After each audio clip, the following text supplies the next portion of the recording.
So what I'm thinking is that the Americans elites figure, well, probably we had our best days ever were the 1990s. That was the heyday of American. Like the Soviets were gone, the communists happily worked towards joining the WTO, and everybody loves America. And there were profits to be made. And that's gone. But there is still so much power concentrated in the US, and I think Trump just ruthlessly exploits that, threatening people. And yes, that doesn't fit with the playbook. You have to have consensus, talk nicely and diplomatically to people. If you are in a situation where you still have more power than anybody else, but you see it might be waning, even though nobody really wants to take your position. I'm not seeing the Chinese at wanting to rule the world like the Americans or the American capitalists wanted to rule the world. They were quite happy to be in the WTO and do their business. But if you just see the potential for not being the unquestioned number one, what else can you do than preemptively kind of trying to force people into line? And Trump seems to just go around the world and does it with everybody. The only constant ally seems to be Benjamin Netanyahu. Please like, share, and subscribe.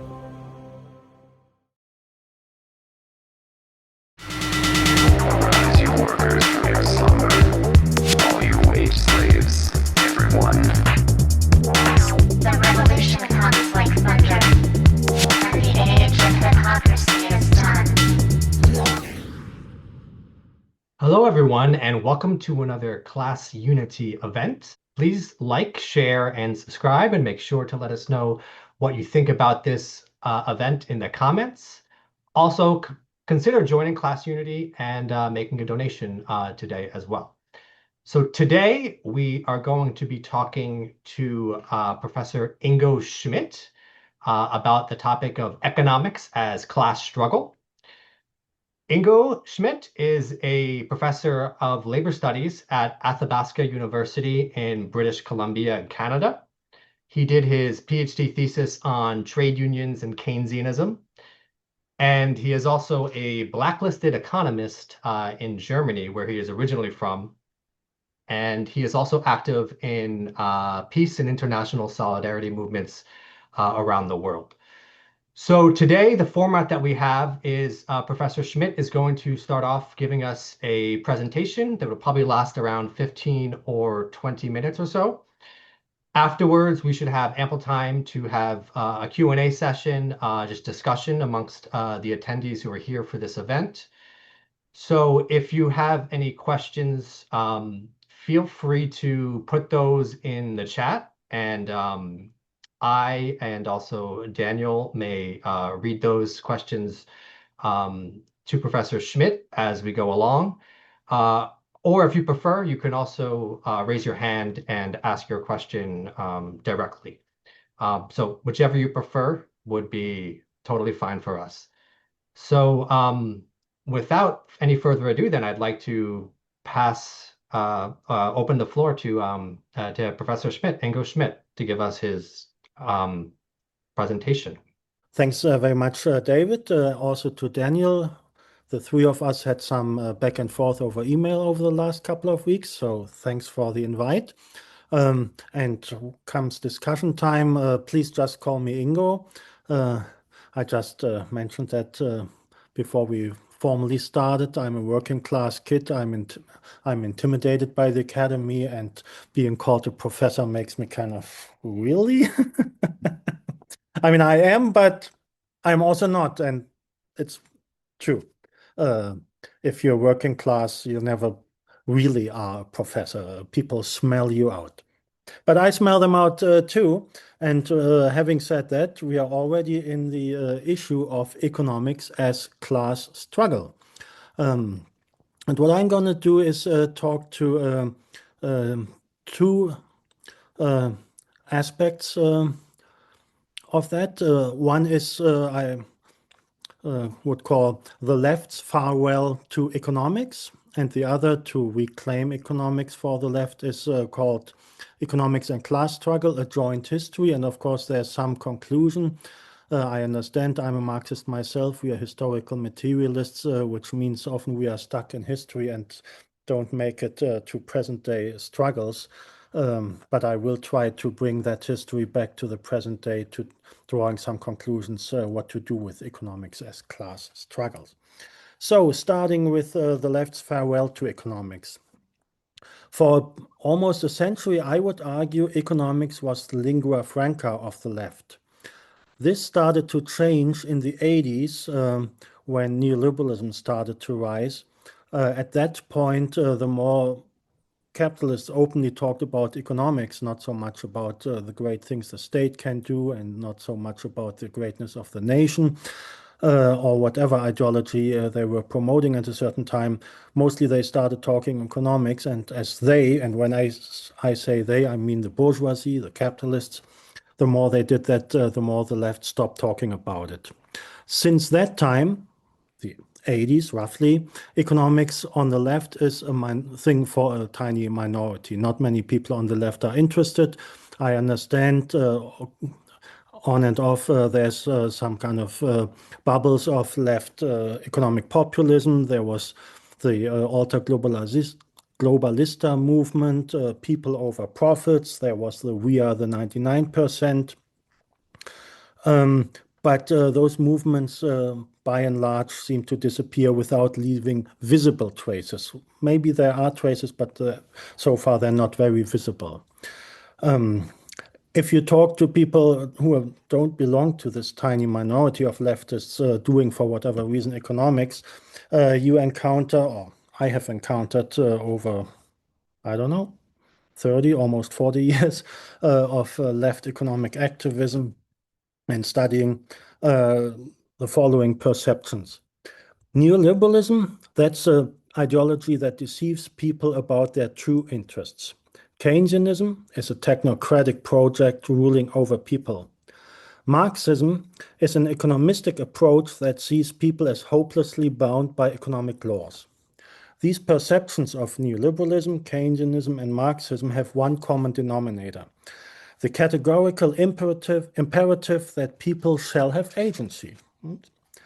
I have no trouble with that, but the way the economics avoidance crowd goes about it, with that I do have problems.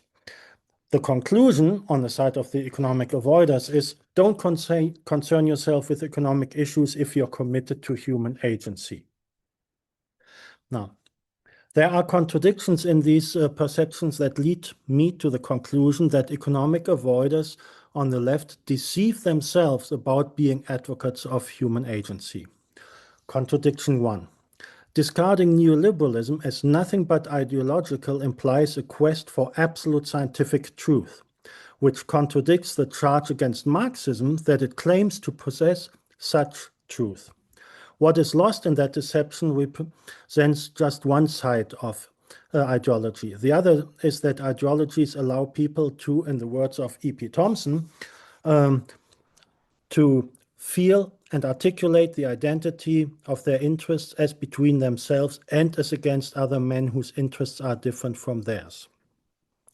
Ideologies detached from, and now again Thompson, productive relations into which men are born or enter involuntarily, wrap existing economic conditions as ideologically justified by neoliberalism into identity politics, from the left or the right. These identity politics deflect discontent and criticism from economic conditions. Contradiction 2. Discarding Keynesianism as technocratic ignores the historical fact that where rulers invoked the names of Marx or Hayek, their rule was exercised by technocrats also. Keynesians are the only ones in the economic crowd that openly embraced technocracy, while governing Marxists declared themselves to be the workers' vanguard, which didn't make them very popular if you've ever been to socialist countries, and Hayekans, or the followers of Hayek, just stay silent on the issue. Leftists who stay silent on economics make thinking about alternative policies impossible. They also miss the opportunity thinking about political alternatives, democratic as opposed to technocratic top-down ways of implementing alternative policies and building a different kind of society. Contradiction 3, discarding Marxism because it exhibits economistic symptoms, ignores the dual character of Marxism, which at one and the same time is a critique of the economism of classical political economy, i.e. Adam Smith, David Ricardo, etc., that demonstrates how class struggle leads to the development that looks as if people were driven by an invisible hand, and at the same time, Marxism often rests its claims about socialist possibilities on economistic arguments itself. So there's this contradiction between revealing the economism of classical political economy, but then also often being stuck in its own Marxist version of economism. However, critiques of economistic Marxism led to numerous reinventions of a Marxism that is more attuned to class agency. Contrary to neoliberalism, which turned classical political economy into the religious belief in commodity fetishism. And this was done in an effort to roll back the challenge represented by socialist movements and the Marxist critiques of political economy that helped to galvanize these movements, turned economics, left economics, Marxism into lingua franca. And that's in that effort, neoliberals were obviously quite successful. And as I said already, the left farewell to economics is one of the symptoms of neoliberal success. To advance agency, it is necessary to criticize the side of ideology that holds people captive to economistic ideas, but also advance the side of ideology, or, adopting E.P. Thompson's term, moral economies, that allow the formulation of common interests. Agency further requires formulating strategies to pursue these interests instead of retreating into passivity out of fear of building a new technocracy. Modifying Brecht's line, first comes the eating, then the morals, I would argue that the way we provide food and possibly to deny it to others reveals our morals. Avoiding the economic question of the production and distribution of food, in fact, reveals a moral that doesn't care about those who don't get their daily bread. I.e., left avoiders of economics are quite an elitist bunch, assuming that there's always somebody who will feed them and without caring whether others are fed as well. So, having said that, can I demonstrate that economics actually did play a role as class struggle? And here is a very brief engagement with that question. Economics and class struggle, a joint history. History is not the history of economic laws unfolding automatically. It is a history of class struggle. Part of that history is that people internalize economic ideas that make them behave as if there is no alternative to the principles of free trade and the pursuit of profit. Reclaiming agency requires a critique of those ideas, an understanding why these ideas grip the masses, and it also requires the question how and which other ideas might guide people's actions. My argument is that the history of economic ideas serves as a key to understand the history of class struggle from the rise to industrial capitalism until today. This is so because these ideas were the glue that turned individuals into classes capable of pursuing their collective interests. Not because some wise men wrote books whose ideas were widely disseminated, but because with every new class formation, public spheres existed in which new ideas, derived from already existing ideas, were advanced, refined, and disseminated. The great works one finds in histories of economic thought, and which I see as keys to understand class formations and struggles, are concentrated, these great works, are concentrated expressions of the views widely produced and distributed in respective public and counter-public spheres. Turning the adage, standing on the shoulders of giants around, I would say that the giants of economic thinking stand on the shoulders of the masses, and they only look like giants because they stand on those shoulders. Following these qualifications, let me offer a very brief sketch of the history of capitalist development as history of class struggles seen through the eyes of major works of economics, starting with the liberals, i.e. Smith, Ricardo, etc. Those ideas express the aspirations and fears of the way back when emerging industrial bourgeoisie.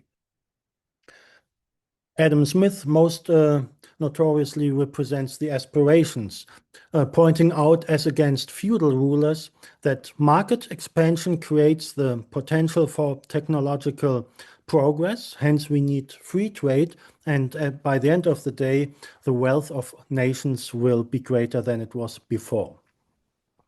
Malthus and Ricardo, they represent the fears, but still also the quest for power of the emerging industrial bourgeoisie. They were concerned with population growth and declining marginal productivity of land. They thought both of these could lead to a profit squeeze. If you have to work on more land to provide food for a growing population, not as much available labor is going into building industrial capacity from which the bourgeoisie derives its profit. Hence, this profit squeeze due to population growth and declining marginal productivity of land is a problem. What can be done about that? We need, beyond Smith, even more expansion of markets, and we need more technological progress. Even though, one has to say, Ricardo, in later editions of his Principles, came to recognize the possibility that technological progress, yes, it increases productivity, and that's good for profits, but it can also lead to technological unemployment, which wouldn't concern him that much if it wouldn't include the possibility that people get unruly about it, upset, and start organizing against a system that steals the food that they need to make a living. And this is, of course, exactly where the Marxists come in. The Marxists express, true, there were other socialist currents of thinking, but the most consistent, coherent certainly is the body identified with Marxist ideas.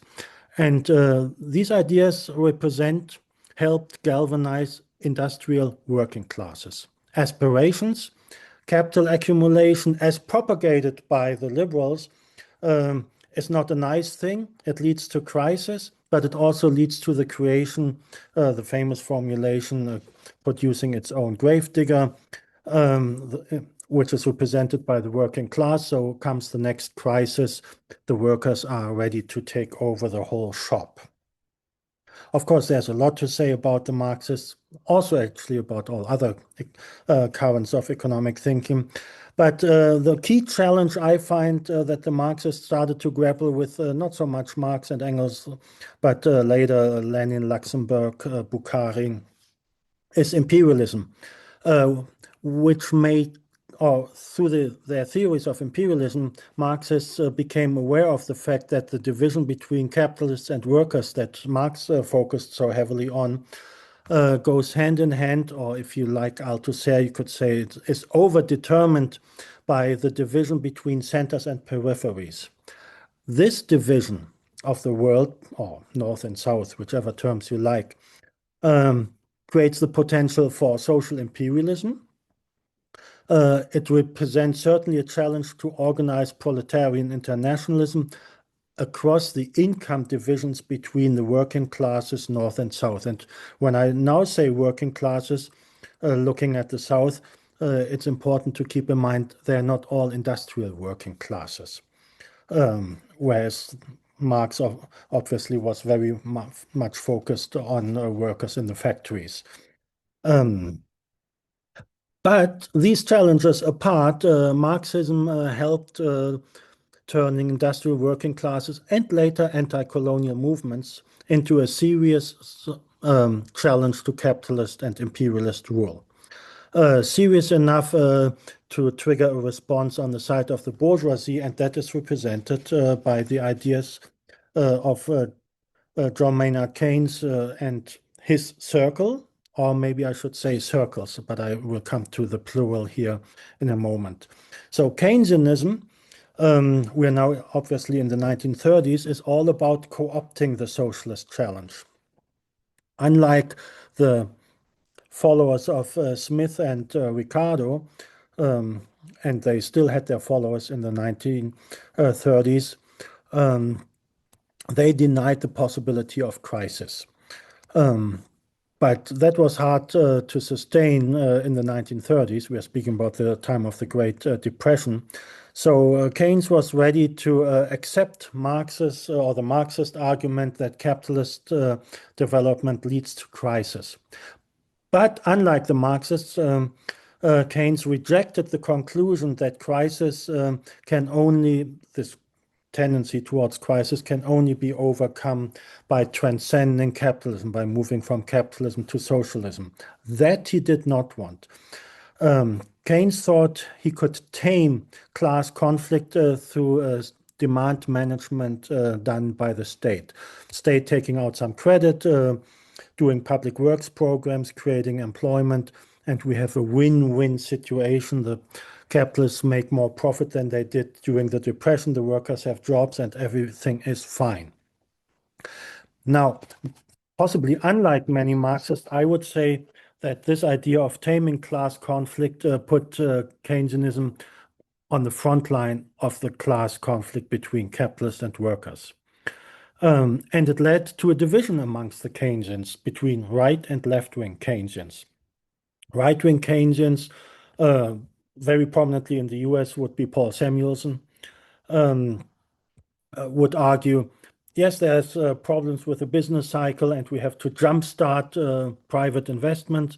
Once we did that with deficit spending, the economy grows again, and everything will be fine. Comes another cycle, business downturn, we do it again, and thereby we can stabilize capitalist growth forever and we have prosperity. There's no more business cycle, there's no more class conflict over distribution because it's permanent full employment. Left-wing Keynesians and prominent figures here are obviously Joan Robinson, who worked with Keynes on his major book, The General Theory, but who also had also had her own ideas, and the other is a Polish Marxist who originally learned his economics from Rosa Luxemburg, is Michal Kalecki.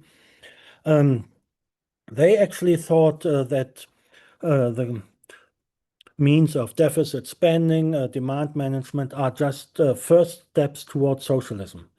The expansion of the public sector would be the next step.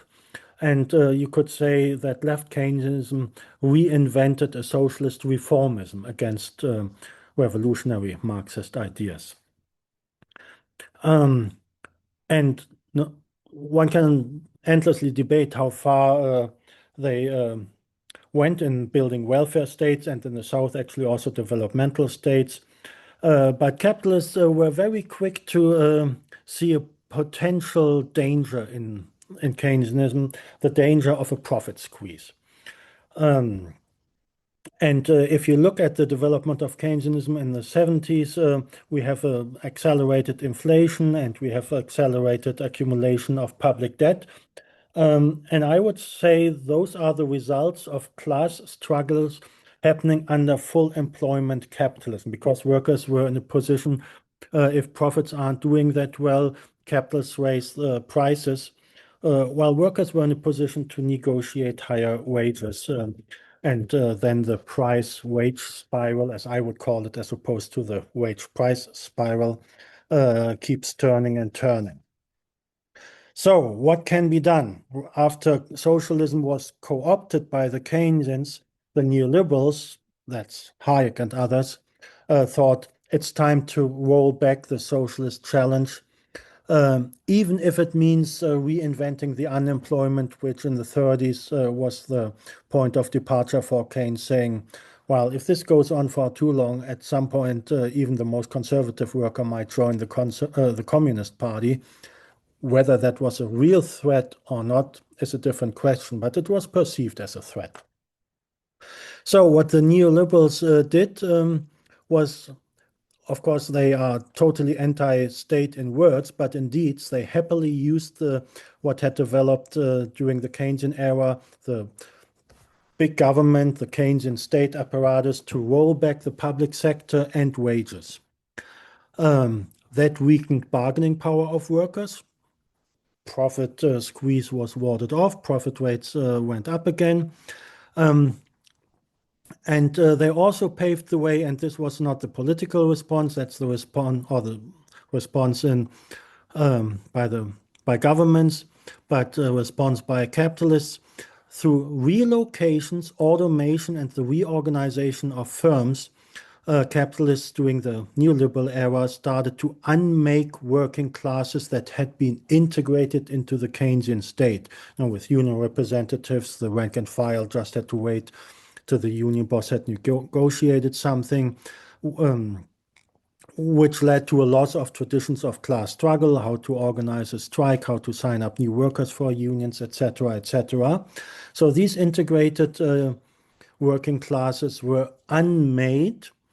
After all, no matter how integrated, they were still in these big factories. I mean, that was the vanguard. But if you start to outsource production, to relocate, and parts of it replace with machines, the social basis of that integrated working class disappears. And this was the successful program of neoliberalism. And obviously, it was a global program. We all know all the fears that the Chinese steal our jobs. So, coming to an end, the neoliberals are triumphant, and the left is defeated, and turning away from economic issues is an ideological expression of that defeat. Since then, I already briefly mentioned it, we sometimes have outbursts of economic populism that don't leave many traces. And now coming to the conclusion, what to do. I mentioned E.P. Thompson, the making of the working class. Now I talked about the unmaking of the working class, or working classes in the plural. So is there a possibility to remake working classes? First thing one should remember, I would say, is that the original making of an English working class, which E.P. Thompson talked about, was a muddled process. Whether the people who were part of it were aware of what they were doing, or whether it needed the Marxist historian to recognize it with hindsight, is an open question. But I think it's fair to say at some point a lot of people saw themselves as workers, and because they did that, they could act collectively, which is something which I think nobody in this audience has ever seen in their lifetime in a way that was the case in the 1830s when, according to Thompson, that making of the original English working class had been done. Now, advancing a remaking of working classes requires, I think, more than waiting whether possibly the muddled process of economic populisms coming and going. I'm a bit of an impatient person. I think it's important that left activists reclaim economic ideas, start engaging with economics. And this cannot be done in just one country. Neoliberal globalization defeated the workers of the world in all their differences. Unlike in some Marxist conceptions, capitalism did not lead to all workers being in the same deprived position. There were always hierarchies within firms, within countries, and across countries. As I mentioned earlier, that was an enormous challenge in the past and still is a challenge today. But it's a challenge we have to deal with. And in a way, I would say there's more sense of international connections in today's world, even by the people who claim to, like, say, America first, close the borders. Those quests to close the borders because the Chinese either they steal our jobs, or no, they steal the jobs and then they flood our markets, can only be made because there is an understanding that there is an international economy. And that is something, thinking back to my first years as an activist, that was not very developed. And that was in the early 80s when new liberal globalization were just started. So what I would say, we should learn from the neoliberals. In a way, they did everything that the Communist International wanted to do. They could adjust their strategies from country to country. They talked economics all the time. And now I think it's our turn that we reclaim that tradition. And having said that, I will end now and leave it to the discussion, possibly on the question of how we can do that, which is actually the point where I'm happy to steal other people's ideas because I have a few, but not very many. So thank you very much for your patience, and that was it from me. Thank you so much, Ingo. That was an extremely thought-provoking presentation. There's so many different ways that I think we can take this discussion. And I think we would at some point also like to get into some of maybe a little bit of the nitty-gritty of some of the economic theory, like the distinction between like the right Keynesians, the left Keynesians. What can Marxists sort of like learn from left Keynesians in particular? So I just want to remind everyone that if you do have a question, please put it in the chat, and Daniel and I can read it out loud. Or if you feel like you would just prefer to ask your question directly to Ingo, that's fine as well.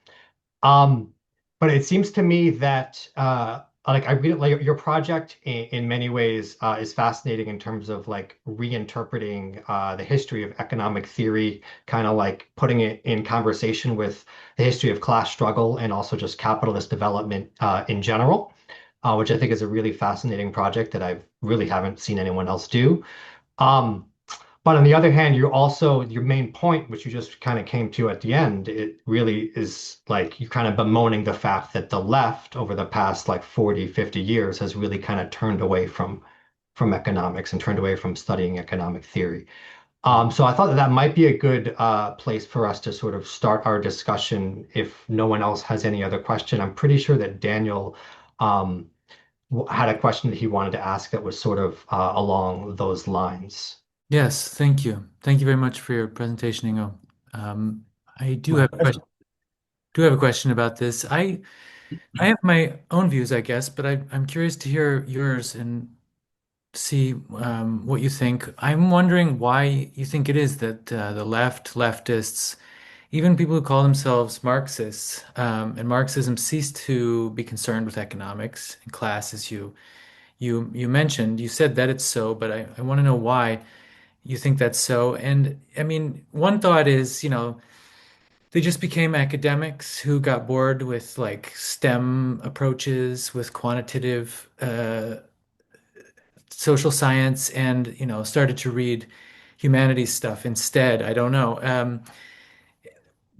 Or does it reflect a deeper change in the composition of the workforce and therefore of the group of workers who consider themselves left over the course of the 20th century? I'm thinking specifically about America, though I think it could apply certainly in Europe. I don't know about elsewhere. But I'm thinking more specifically about the shift from blue collar manual productive labor to intellectual unproductive labor, services, the professional managerial class, and so forth.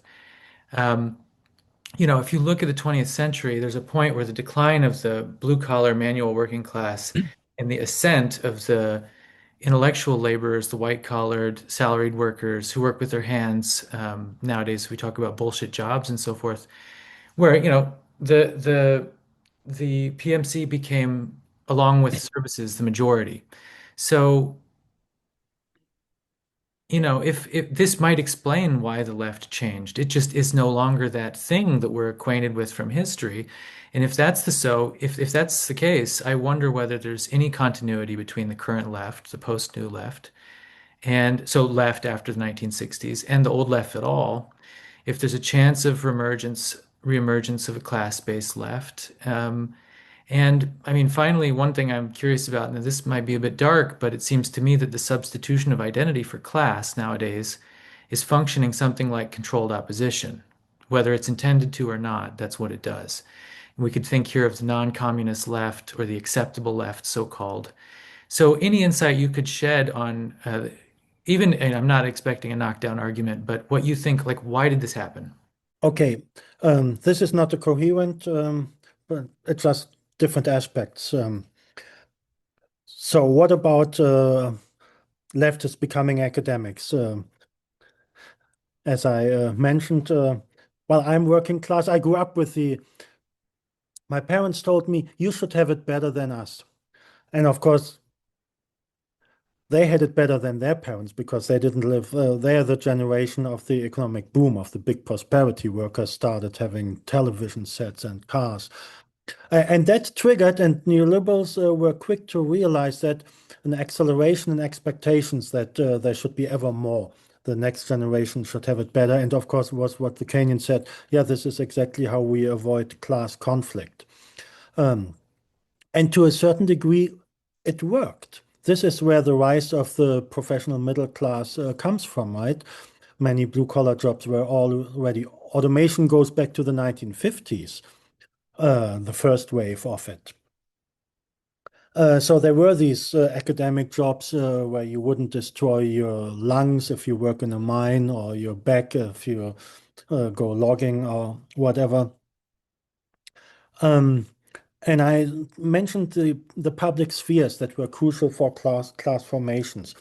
And this march into the academy is part of what I call the unmaking of the working classes that existed.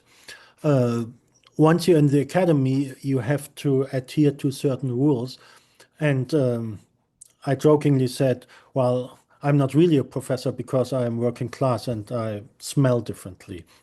And the people whose parents were already brought up as professors, they smell differently to me.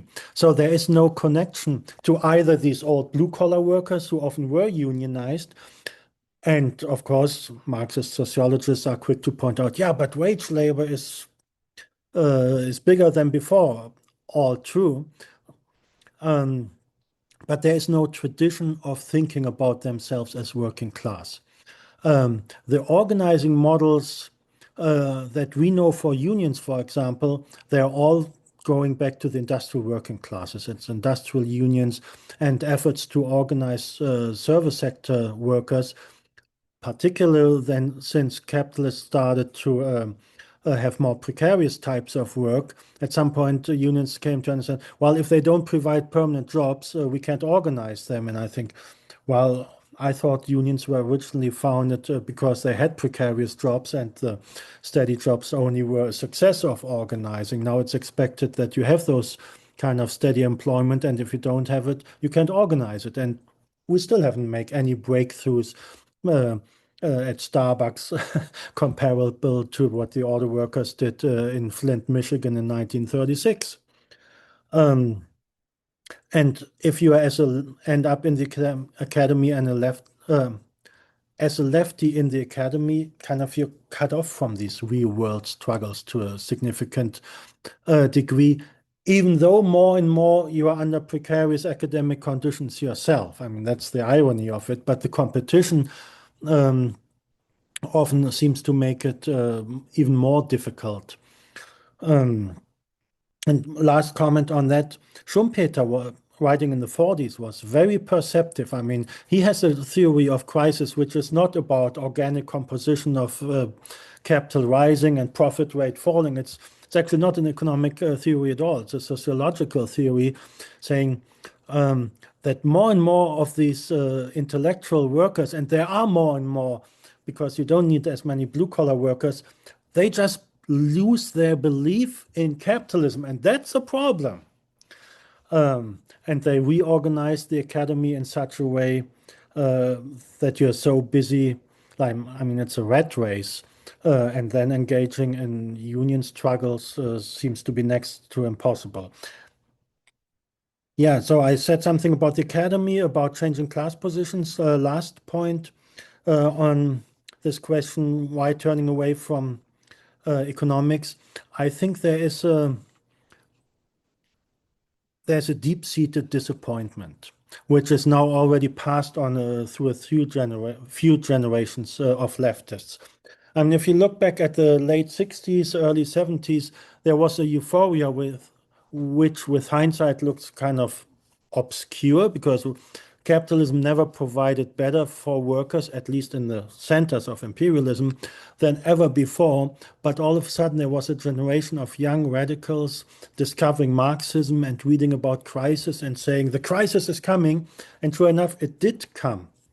And they thought that is where economistic Marxism becomes a real problem.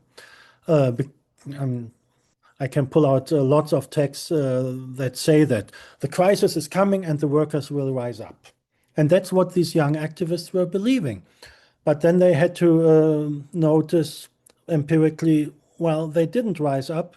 And in your country, if I may say it like that, many workers voted for Ronald Reagan. In Britain, many voted for Margaret Thatcher. And with a bit of a time lag in my old and my new countries, they voted for Helmut Kohl and Brian Mulroney. I mean, they're soft versions of Thatcher and Reagan.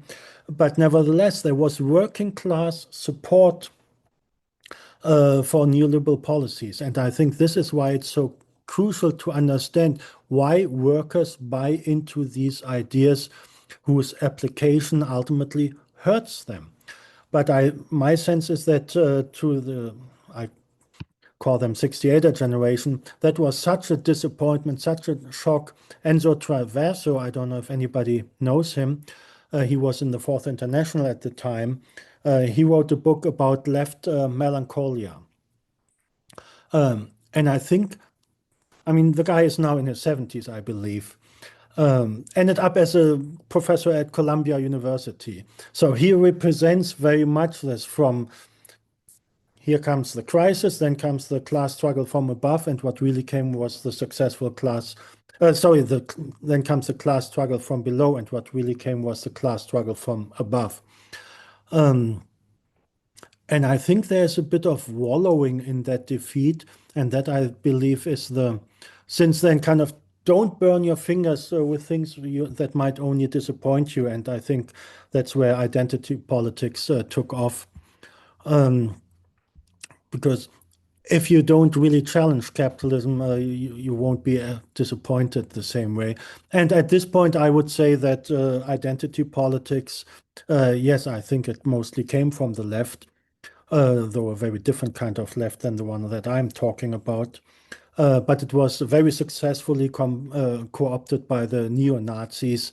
So if you want to avoid economics, then just praise your nation or your race, be a white supremacist, then you have all the identity politics that you want. And maybe that's a good thing that the identity left, if you want to call that. I think they had their time, and that might be an opening for those of us who want to use economics to move forward. May I just ask one brief follow-up to that? Certainly. Thank you. So you said something about workers supporting neoliberalism when, it came to Reagan, Thatcher, and so forth, how crises come, but they don't automatically lead to a revolution in the political sense. They can lead to sort of ironic twists of reaction. So that reminded me of a passage from Barbara and John Ehrenreich's articles about the professional managerial class, which are very dear to us. And they talk about the situation which, I grew up hearing about. Like, why do these ordinary working people vote against their interests so much? I remember that was a thing around the time of George Bush, and it was sort of when I started paying attention. And why are they so irrational? Why are they against policies that would be good for them? Why don't they like this? Why don't they like that? And what the Ehrenreichs say basically is that this working class anti-communism or working class anti-socialism is It's basically a confused form of of antipathy towards managers in the professional managerial class. So when a working class person hears the phrase the government isn't the solution, it's the problem, or when they call Hillary Clinton a communist, we should ask ourselves like, okay, that is confused from a perspective of a person who calls himself a leftist. But what does that person mean by it? They basically mean the managerialism that followed from the Second World War, the so-called Keynesian technocracy after the war. And so I was just wondering, what you think about this, because it seems like a downward spiral. If at every moment when working class people decry socialism or communism or something, and they actually have in mind capitalist demand managers or the people who are sort of making sure that capitalism doesn't destroy itself or implode, we seem to be on a pretty bad path because they're actually pointing at features of capitalism that they don't like and they're calling it communism. Totally agree. Um, I would say that with Keynesianism, the state took on the role of the complaint department for capitalism, or the scapegoat. Because they run around and say, if you have a problem, we fix it for you. Then you notice, well, I actually do have a problem, but they don't fix it for me. But you don't see the capitalist. The capitalist becomes more invisible or is celebrated like Elon Musk or all these tech bros, right? They are presented as, and in the past, Henry Ford, before the rise of the Keynesian state. And I briefly mentioned that the neoliberals happily used the Keynesian state. And I think that's key to understanding. Whatever happened, there's still so much state and they have no intention getting rid of it because they do need in that sense, kind of they follow the political theory of Keynes. We need that managerial state, A, for practical purposes, but also B, for ideological, because every time we screw things up, we, meaning the capitalists, we can point fingers at the state, and they take the blame. That happened with, with Joe Biden, and then a multimillionaire developer guy. One of the biggest problems of ordinary people in the US is housing prices, well, actually, in Canada too. And then there's a substantial working class support for a developer. But for the left, there's a problem then going, oh, you worker, you vote against your interest. Let me tell you what your interest is. As soon as you do that, you're in the same position as the manager. And if workers then say, well, I don't want to hear from you, that is actually an expression of class consciousness.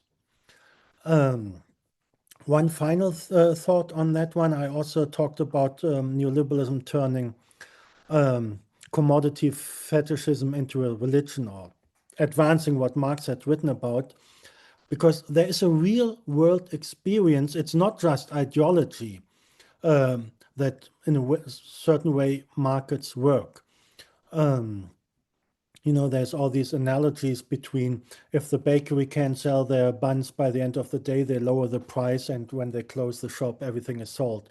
Well, if that's true for the buns, why isn't it true for workers?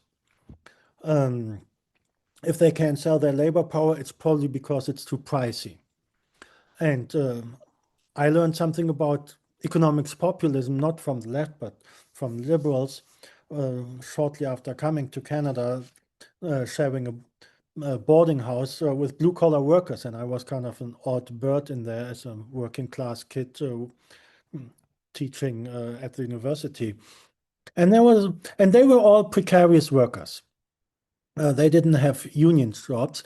Most of them hated the unions because union guys are lazy, they're overpaid, rather than saying, well, if the union workers can have a decent wage, why I can't have that? They despise them. And one told me, well, the union is just pricing workers out of the market. It's a brilliant formula. Like, this is what I mean by ideas are not just in the works of obscure academics, in this case, neoliberal economists, but that is also translatable into everyday language. And if the left can come up with its own, for lack of better terms, slogans countering such arguments then as pricing yourself out of the market, then we are doomed to endless powerlessness. Excellent. Really great stuff. I see that Hef had a question I think that they'd like to ask. Want to go ahead? Yeah, thank you. I wanted to ask a question about the relationship of the study of economics to um, the development of real political projects and the relationship between the two. Obviously, it's important for those interested in class politics to um, try to develop political projects, and an economic understanding of the world is a starting point, is a basis for doing so. And I wonder about the range of different political projects possible and how they might influence or benefit from different forms of the study of economics. If I can make an example, most mainstream economics that I'm aware of focuses on the state's role in the economy, and the focus is on economic policy of the state. And that sort of focus in the political arena lends itself to electoral political projects focused on gaining political power in the state through elected office. There are different, but we've already mentioned a couple of different ways outside of the state for leftists or socialists to organize. Labor union is one obvious example that doesn't have that direct focus on the state. Credit unions historically are one way for workers to avoid the most brutal forms of parasitic finance. And that's I would consider them in that sense a form of class struggle, or politically motivated or beneficial in that sense. So I wonder, is it possible to use economics to also develop political projects in the private sphere? And is it worth doing that? And what would that sort of openness to political projects in the private sphere, what consequences would that have for the study of economics? I'd rather leave the how to study economics out first and kind of look at these different, for lack of better term, sectors where to pursue left projects. Like historically, we had unions, we had cooperatives. Credit unions are just part of it. There were other cooperatives. We had parties, and we had cultural organizations, sports organizations, singing clubs, blah, blah, blah. And there was overlap between them. And what created the overlap was what I call lingua franca, that you could take your ideas from the union meeting to your singing club. And if you look at history of worker songs, they did accomplish a lot of the things that I say that we have lost, where the guy now tells me, you price yourself out of the market. Like I know a lot of old songs that are brilliant, but they need some updating. I mean, it's just not the sound to reach people other than their romantics who still love listening to Pete Seeger like I do. But as a political project, I would say what we can learn from folks like Pete Seeger is their kind of lefty folk music was something new at the time, and we have to come up with something new for our times. So culture is one arena where we could and should try that. Unions are another, and yeah, why not co-op? And around technology, there's a lot about sharing economy, and a lot of that is airy-fairy. But that was exactly the case in the very first days of labor movements also. I mean, that's why Marx wrote so much about criticizing Proudhon, for example. But it doesn't mean that what people around Proudhon were doing was useless. It was very useful. I mean, in a new situation, you don't know the solutions yet. So inevitably, you do a lot of things, and only very few of them turn out to be useful. And while maybe that's the point where to bring in study of economics, because we have to recreate this lingua franca. I mean, academically speaking, I could say that's probably some hidden Habermasian ideas in my head. It's not considered revolutionary and never presented him as such. But language does matter. On that one, actually, postmodern theorists do have a point. And the labor movement of old and anti-imperialist movements, anti-colonial movements, has proven how much language matters, because they did have a language that allowed people to relate to each other and say, okay, let's do it. But that was the point of, on basis of those common understandings, they could then do something. And it was not like today, where workers at Walmart are called associates, as if they work in a law firm. And thereby the class antagonism is resolved. But using that example, calling workers associates, I mean, it shows how sensitive capitalists are. I mean, for practical reasons, they also often hire people as self-employed to avoid still existing legal standards. But calling them associates, that's a major ideological battle. Make clear that they are actually workers whose working conditions are not very different from those existing in early 19th century England, even though the technologies they use are radically different. So studying economics is not only, I mean, of course, I said that earlier, I love reading Milton Friedman and all kinds of, but it's important not to get lost. One of my ideas is that most people, including those who at this point might vote Donald Trump, they're much smarter than leftists think, and also often than they think themselves. I also think being working class means you have an inferiority complex. You don't know how smart you are, or you hide it from yourself. You're not sure of yourself. That's part of working class condition. So creating, and that's why I use the term public spheres or counter public spheres, creating places where people can just talk their everyday problems. I think if one is equipped with a basic tool set of left economic ideas, one could engage in discussions, and out of that, I'm sure new ideas could come. I also said that these great economic thinkers only look so great because they stand on the shoulders of masses, which means we have to go to people and talk to them. And I understand, particularly if people vote for Trump, it's not particularly joyful.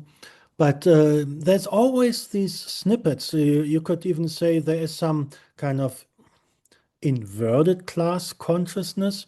Well, what Daniel said about hating the managerial class, that is a big part for the new right. So talking to people and not telling them, just ask a few proper questions, because people are intelligent, more intelligent than they think they are, might lead them fairly easily to, well, not easily, might eventually lead them to the conclusion that, well, yes, these government people are a problem, but behind these government people, there's actually a much bigger problem, and that's what we have to talk about. And then they might actually come to see Elon Musk and Donald Trump not as heroes, but as class enemies. Great. Thank you so much, Ingo. So I have a question hopefully it'll like kind of come out as something of a coherent question, some sort of like stray thoughts that I have, which touches a little bit on a couple of things we've just been mentioning, such as political projects, the sort of this critique that you have of certain types of economism that still kind of like foregrounds the importance of economics.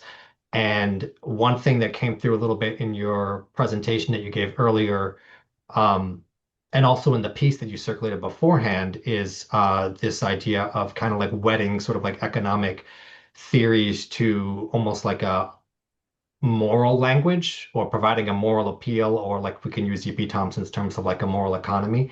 And you go in your piece like all the way back to like Adam Smith, how you say like he sort of represented this rising bourgeoisie.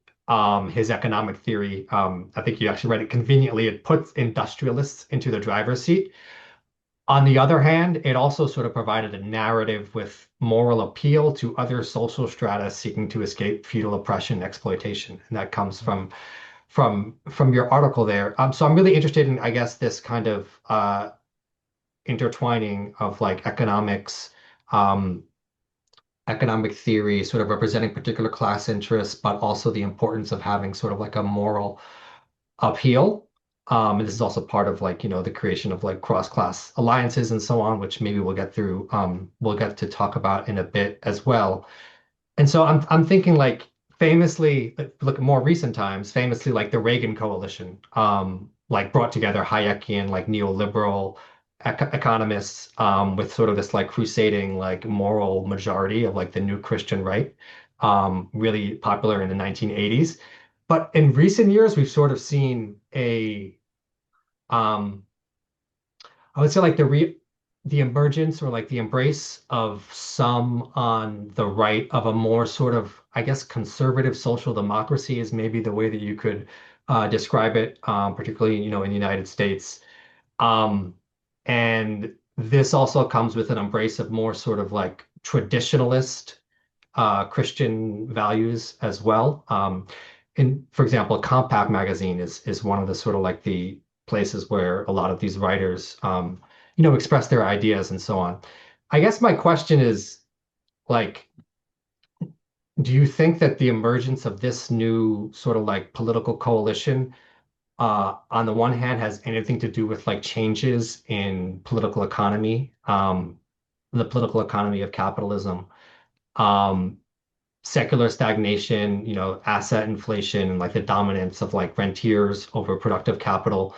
And also, does it have to do with the fact that just unbridled capitalism has also like destroyed the foundations, like make it so difficult for the family to even like survive, right? Families are under like enormous stress. So for people who are really that is of great concern to them and they want to sort of like save the family, it would make sense that they would also kind of like develop a different, like a critique of this unbridled capitalism, kind of like more sort of like social democratic.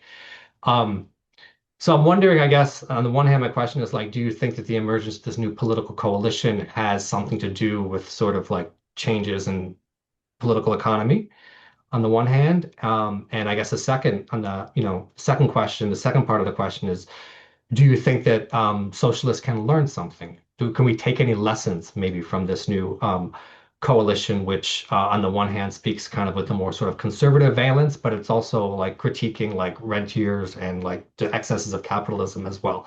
Like, is there something that socialists can kind of take from that?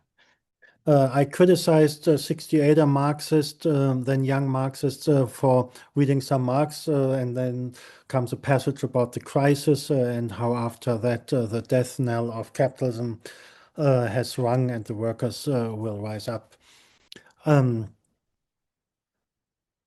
By criticizing that, I'm not saying that economic crises do not play a role.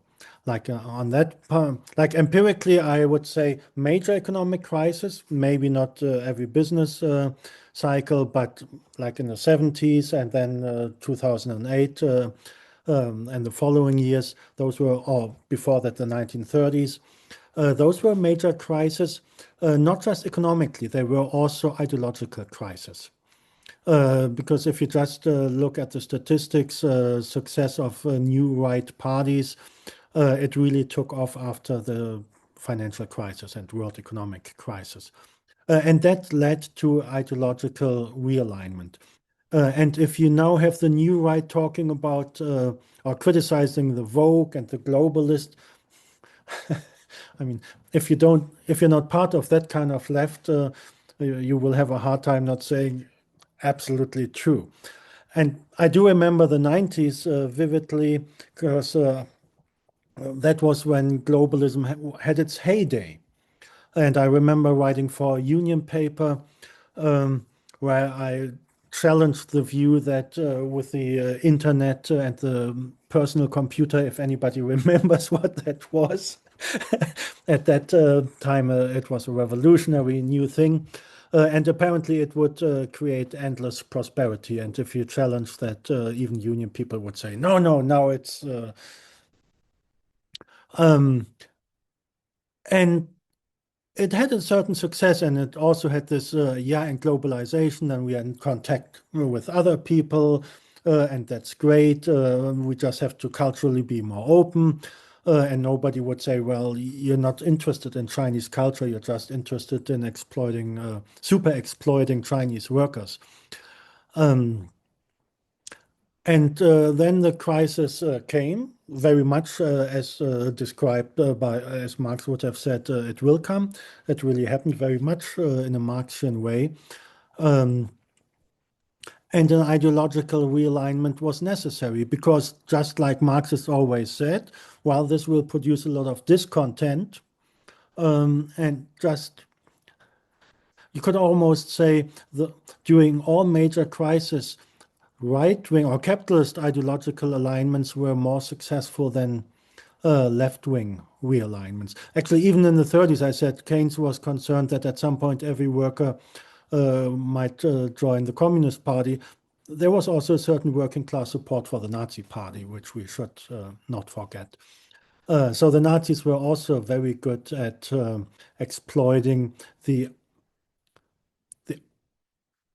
broken down ideology, and which created a vacuum because people had to make sense of their plight.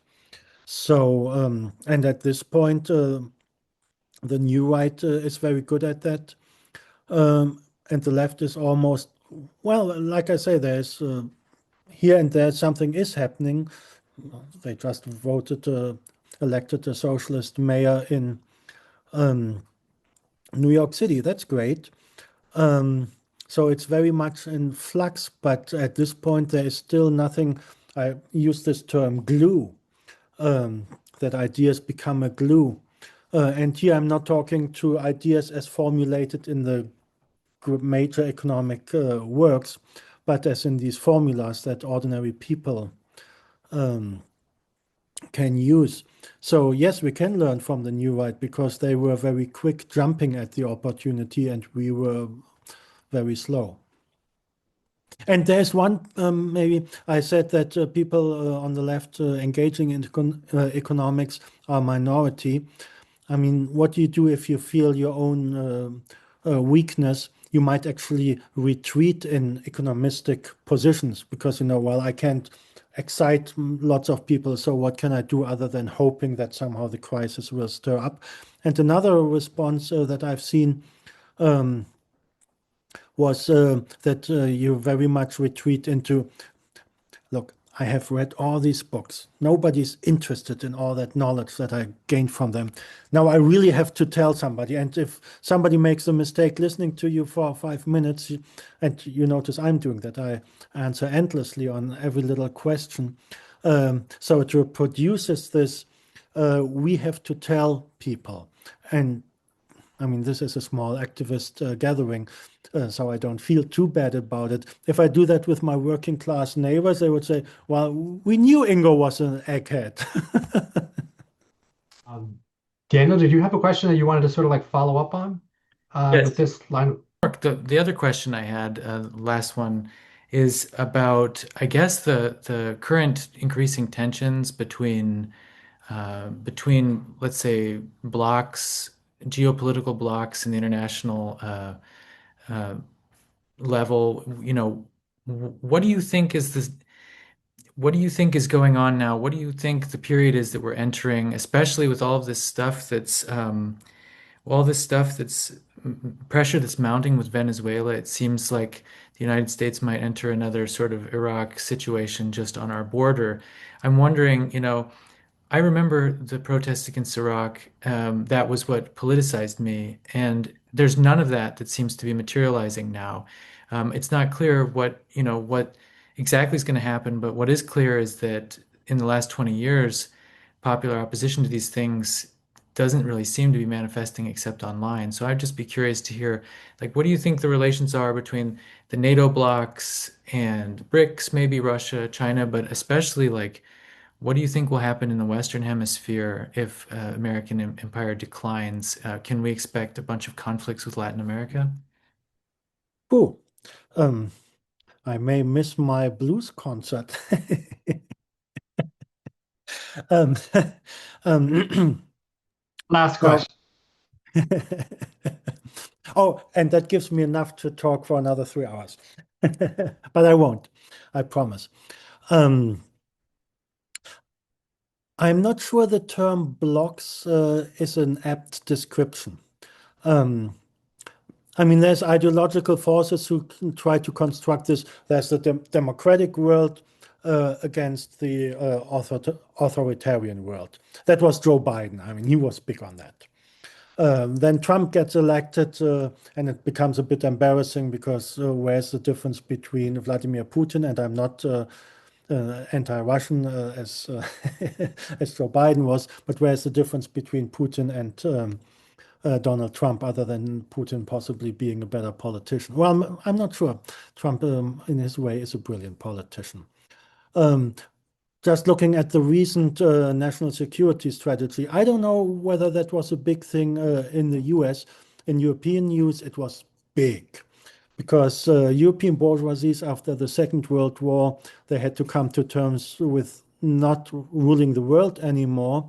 But the business model that the Americans offered them was the best they ever had. So America is still, and if there's a democratic president who just talks nicely to Europeans, we are all so thankful. Or thank you, Uncle Sam, we love you.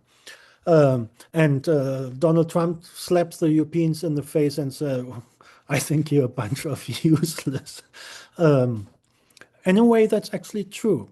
They are vassals and they know it, but they don't want to hear it. So that's not exactly a block. Of course, China is seen as the big antagonist, but they both also try to carefully still kind of trade with each other because it's in a mutual interest. And I don't think either side, neither Beijing nor Washington, nor anybody else want to be around if the Trans-Pacific trade collapses. So what I'm thinking is that the Americans elites figure, well, probably we had our best days ever were the 1990s. That was the heyday of American, like the Soviets were gone, the communists happily worked towards joining the WTO, and everybody loves America, and there were profits to be made. And that's gone. But there is still so much power concentrated in the US, and I think Trump just ruthlessly exploits that, threatening people. And yes, that doesn't fit with the playbook. You have to have consensus and talk nicely and diplomatically to people. If you are in a situation where you still have more power than anybody else, but you see it might be waning, even though nobody really wants to take your position. I'm not seeing the Chinese at wanting to rule the world like the Americans or the American capitalists wanted to rule the world. They were quite happy to be in the WTO and do their business. But if you just see the potential for not being the unquestioned number one, what else can you do than preemptively kind of trying to force people into line? And Trump seems to just go around the world and does it with everybody. The only constant ally seems to be Benjamin Netanyahu. But everybody else has been offended by him, and it works. Like in Canada, there was the elbows up moment of Mark Carney, and a few weeks later, oh well, we have to spend more on the military, and how do we do that? Of course, we buy American fighter jets. So Samir Amin in the early 90s wrote a book called Empire of Chaos. And of course, like every Marxist, he was impatient, thinking now it's over. With the big enemy, Soviet Union, gone, things will start falling apart. There will be chaos, and out of that, possibly something better might emerge. And what emerged instead was that the U.S. American empire had the best time ever. But this formula of empire of chaos, I think that marks today's world much more than anything. There's a lot of uncertainty. I don't see the clash of blocks. I mean, there might be situations where over a minor conflict things coalesce and coalitions do form, but I don't think they will be the kind of stable blocks like we had between the communist East and the capitalist West, or the colonial empires, which in themselves were also relatively stable entities and covered a significant part of the world. So trying to think when the last time there was so much uncertainty in the world, that was probably during the emergence of capitalism, like days of the 30 Years' War, which is not a very hopeful outlook. Definitely a grim picture indeed. But that, I guess, is as good of a place to end our discussion than any. We don't want to make you late for your concert, your blues concert, Ingo. But it's been really a fascinating discussion. I've learned a lot, and I'm sure that the audience as well has thought that this has been an incredibly thought-provoking discussion. So we want to thank you again for joining us. Hope to have you back at some point in the future, maybe for another event.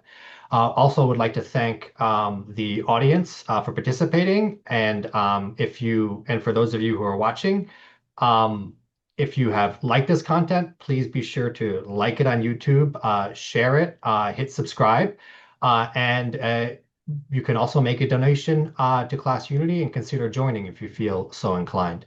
So thank you all very much, everyone, and we will see you all next time. And I thank all the participants for sticking around for so long. I learned a lot too.